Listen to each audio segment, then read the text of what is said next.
आइए हम गायक कलाकार प्रमोद सिंह राठौर आप सबके बीच में एगो दहेज प्रथा पर हम गीत लेकर आयल बनी। जवना बेटी से दुनिया इस सृष्टि चलता, अगर केहू के घरे बेटी होतिया तो बेटी के डॉक्टर के पास ले जाके वो बेटी के मार भी दिहल जाता। लेकिन ओहो बाप से पूछी जेकरा कि भगवान बेटी ना दिले हुए हैं, ओ पिता के दिल पका गुजरत हुई। ए महाराज, जब ए दुनिया में भगवान केहू के बेटी ना देस तो इस सृष्टि चली कैसे? एक हते हमारा भारत देश के प्रधानमंत्री नरेंद्र मोदी जी सुकन्या समृद्धि लगौने कि ए सुकन्या समृद्धि में जवना बाप के पैसा ना होके, रुपया ना होके, 20 से 50 को कमात होके, वो सुकन्या समृद्धि में जमा करके अपना बेटी के शादी ब्याह चाहे पढ़ा लिखा के डॉक्टर, IPS, कलेक्टर बना सकते। तो एगो दहेज प्रथा पर गीत बा हमरा तरफ से, और ये हमरा तूफान म्यूजिक वर्ल्ड से ये गीत हम गावे जा रहे बनी। आप सब जरूर प्यार सने आशीर्वाद है, जेकर निर्माता हमारा सुनील यादव जी बानी।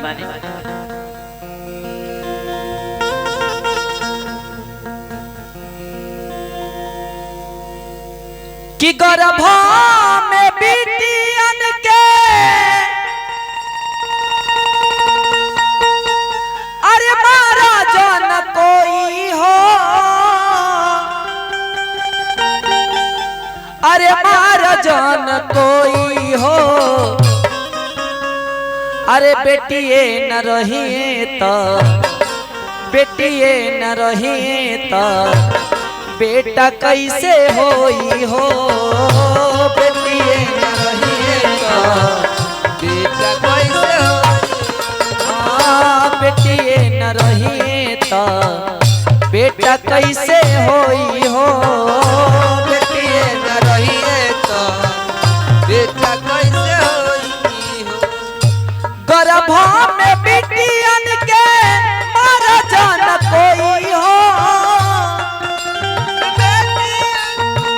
मारा जान कोई हो, गर्भा में बिटियन के मारा जान कोई हो, अरे बेटिए न रही तो, बेटिए न रही तो बेटा कैसे होई हो, बेटिए न रही तो बेटा कैसे, हाँ बेटिए न रही तो बेटा कैसे होई हो, बेटिए न रही तो बेटा कैसे होई। हाँ बाबुल का घर छोड़ के बेटी पिया के घर चली, ये कैसी घड़िया ही है, मिलन है जुदाई है, ये कैसी घड़िया ही है, मिलन है जुदाई है।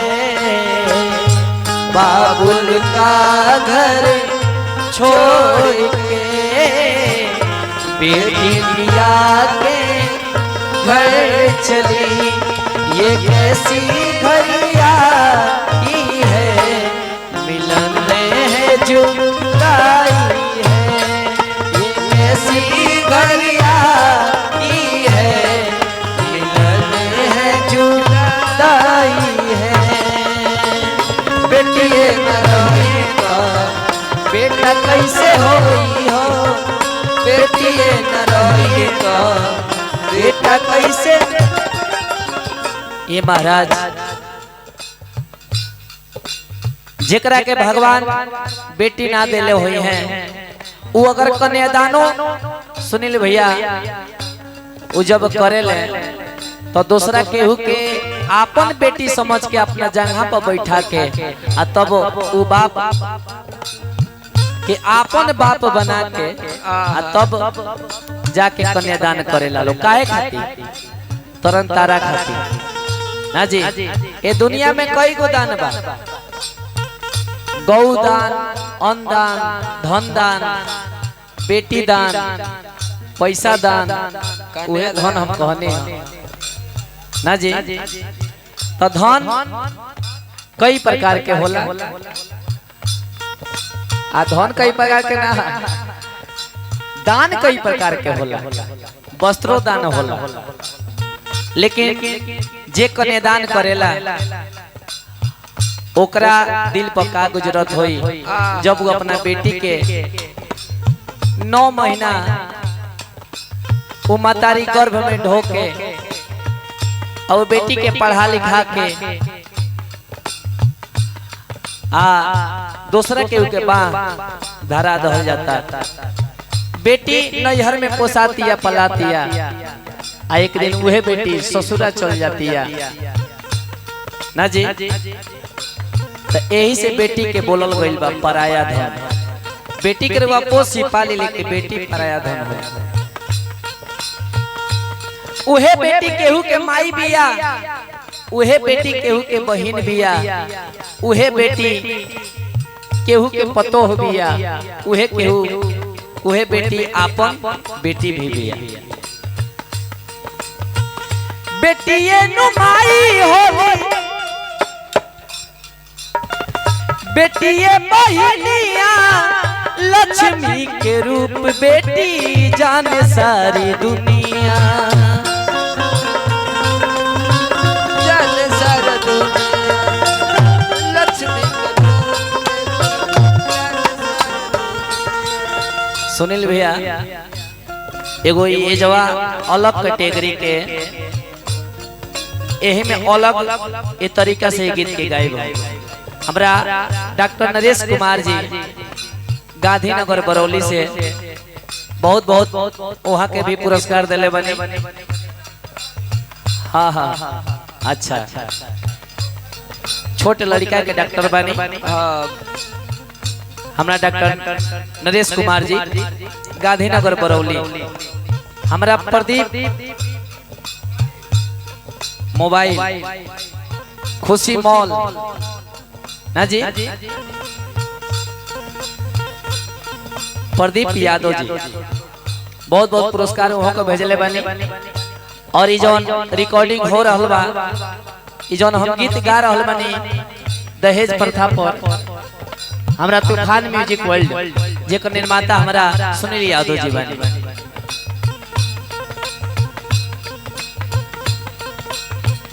बेटिए नुमाई होली, बेटिए बहिनिया, लक्ष्मी के रूप बेटी जाने सारी दुनिया, लक्ष्मी के रूप बेटी जाने सारी दुनिया, लक्ष्मी के रूप बेटी जाने सारी। बेटी के विदाई करो हो,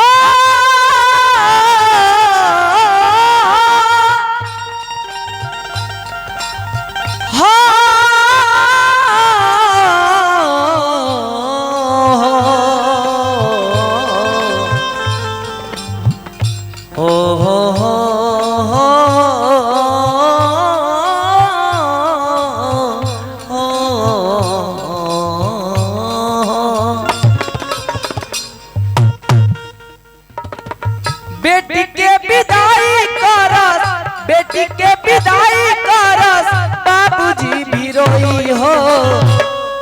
अरे बेटिए न रहिए तो, बेटिए न रहिए तो बेटा कैसे होई हो। बेटिए बेटा कैसे होई हो, बेटिए न रहिए तो बेटा कैसे होई हो। बेटिए न रहिए तो बेटा कैसे होई हो, बेटिए न रहिए तो बेटा कैसे होई हो। ऐसी बेटी बचाई और बेटी के पढ़ाई लिखाई आए देश के कलेक्टर बनाई। बेटी से दुनिया और बेटी से सृष्टि, बेटी से हम और बेटी से आप। ये दुनिया बेटी से चलता, इस सृष्टि पूरा दुनिया बेटी से चलता। ऐसे हम कहब कि बेटी के पढ़ाई लिखाई और बेटी के बचाई। जय हो।